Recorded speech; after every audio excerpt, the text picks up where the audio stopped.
Hi there, Rachel Chase here, and in this video we will explore correlation and regression. Correlation and regression are used heavily for many reasons, and we're going to explore an overview of really what correlation analysis is and what it's used for. Correlation analysis can be used for determining if a connection might exist between two independent and a dependent event. So it's two separate events, one being the independent, the other being the dependent. And when we say something like that, that all is probably best illustrated using an example. The key example that I usually throw out there is consider study time. So in other words, how many hours do you spend studying versus somebody's grade point average. Now, the study time is what you actually have control over, so we call this the independent variable. GPA, although you can study to hope that your GPA is going to be increased, you don't necessarily have direct control over your GPA. So obviously it's based off of a lot of factors, and this is what we call our dependent variable. What we'll do in this series of videos is explore correlation analysis by looking at one example and seeing how it relates throughout. Let's start with scatter plots. A scatter plot is essentially just an XY coordinate plot in which you can look at kind of the trend of what's happening. So if there's any pattern that might exist. So for example, if you have data that when you sketch a little scatter plot with, of course it should have a title and axis labels as well. And you notice that there is an upward trend, we would call something like this a positive correlation. If instead you saw a similar trend but in a downward slope, we would call this a negative or inverse correlation. So the technical name is inverse, but we can also call it negative. And if you had something that there's not necessarily any pattern to, looked maybe a little crazy like this, we could say that that probably has very little or no correlation, and we'll see examples of this as we progress. What we're going to do is take this example and use this throughout our video. Havity's Furniture is a family business that's been selling to retail customers in the Chicago area for many years. The company advertises extensively and they emphasize low prices and credit terms. The owner is curious if there's a relationship between the advertising expense and sales revenue. Using the data from July through October, construct a scatter plot. So you'll see here that we've been given a chart that provides us with the month, how much the company spent in advertising, and then what their sales revenue was based off of that.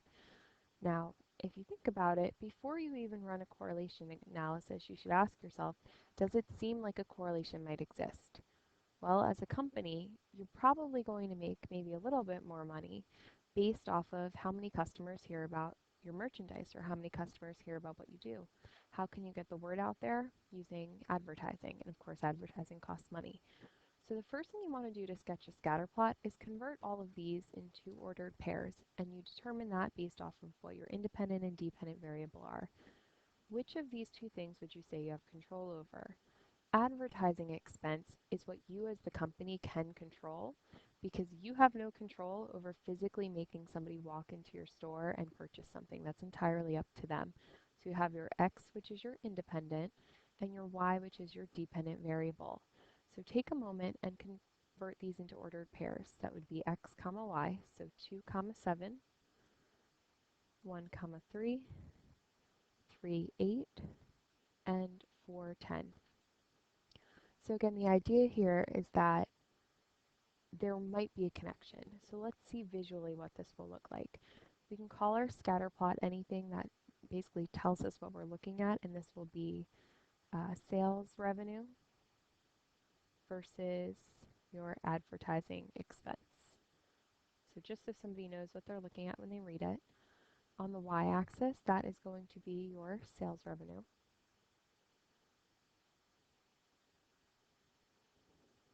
And then on the x-axis, that's your independent variable. So this is where you're going to put your advertising expense.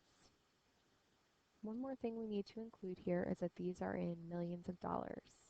So some type of scale, just so we know what we're reading.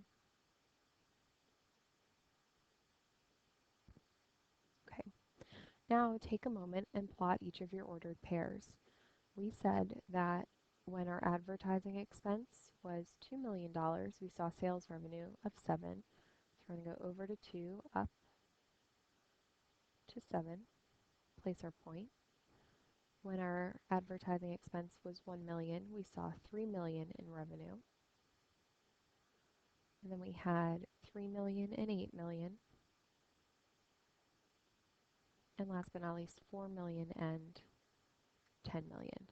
So if we look at this, we can see that it's not a perfect straight line, but it does seem like it's trending upward. So we would say maybe there's a positive correlation here.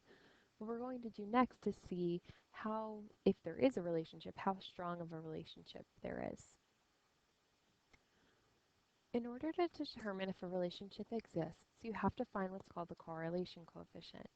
The correlation coefficient we denote using the letter R, and that's given by the following formula. You calculate it by taking the sum of x minus x bar times y minus y bar,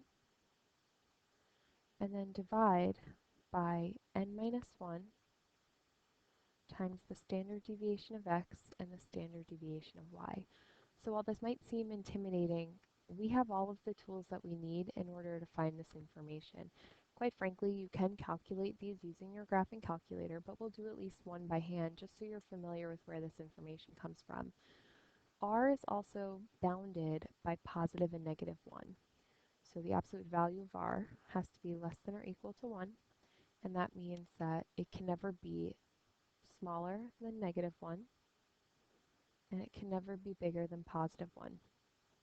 The closer you are to negative 1 or positive 1, the stronger of a correlation exists.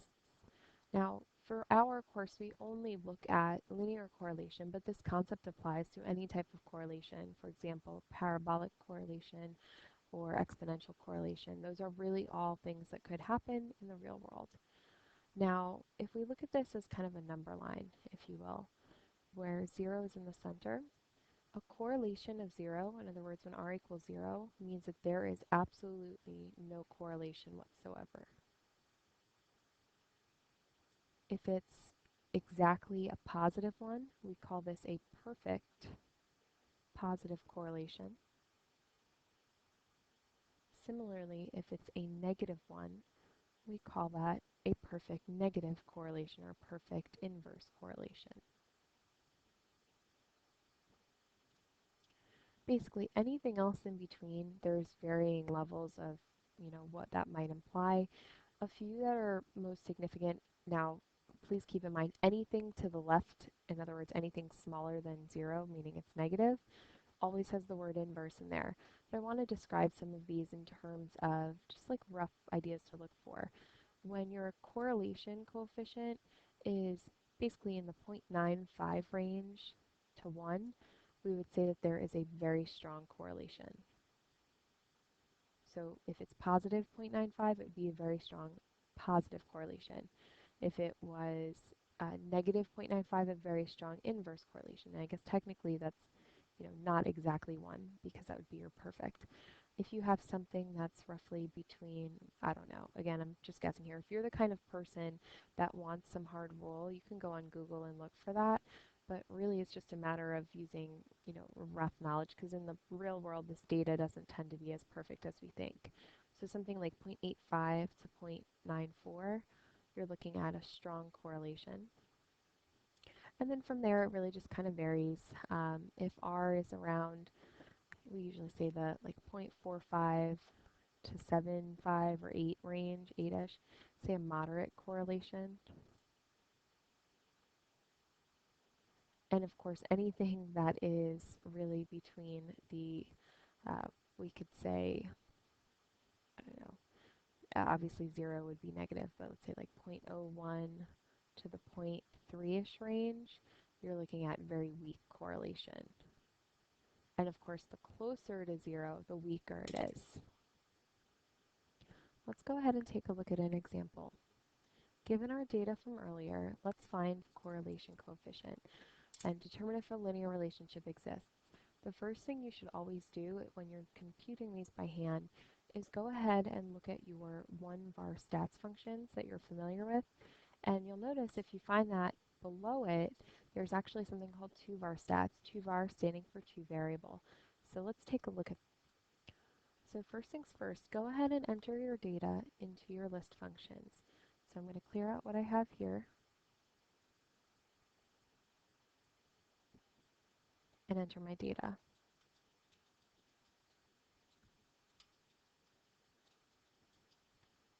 Next up, I'm going to use my under calculate two var stats because I have two variables and tell it where you entered your data. If you're using a newer model, it's going to give you the request for what those two lists are. It's not going to ask you to type it in this way. Now you'll see that we have our X bar, our sample standard deviation, and if we scroll down, you'll see it also gives us the Y information. So what I'm going to do here is go ahead and copy that over to what I have. This tells us that we have a mean of 2.5 for our X's with a standard deviation of 1.29. And for our Y values, we also have a mean of 7 with a standard deviation of 2.94.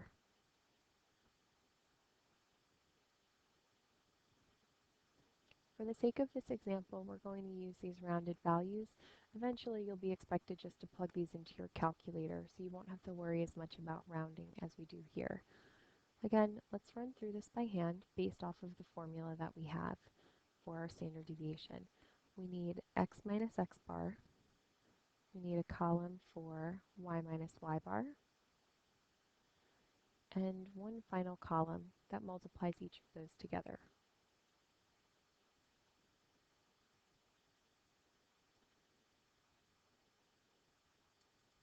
Two minus 2.5, we're going to get negative 0.5 here. I'm going to go ahead and just fill in these first two columns.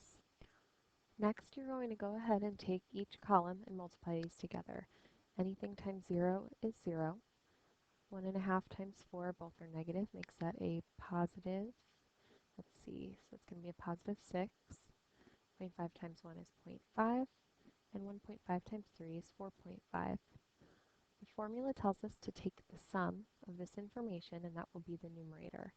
The sum of this column equals 11. Next, to get your correlation coefficient, we write r equals 11 divided by n is the number of rows. So since we have 4 rows, we have 4 minus 1 times our standard deviation of x, 1.29, times our standard deviation of y, 2.94. What you want to do first is type the denominator in the calculator, or you can do this all at once using appropriate parentheses.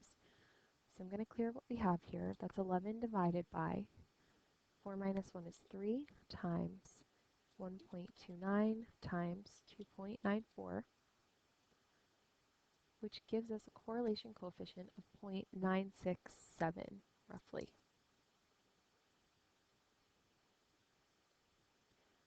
According to what we talked about earlier, we would call this a strong or very strong positive correlation. So based on our data, what have we shown here? We have shown that we have evidence suggesting there is in fact a positive correlation. In a little while, we'll see how you actually set up to determine how strong is that evidence and is it enough to say that the correlation genuinely exists. In our next video, we'll explore how this applies to linear regression, so please stay tuned.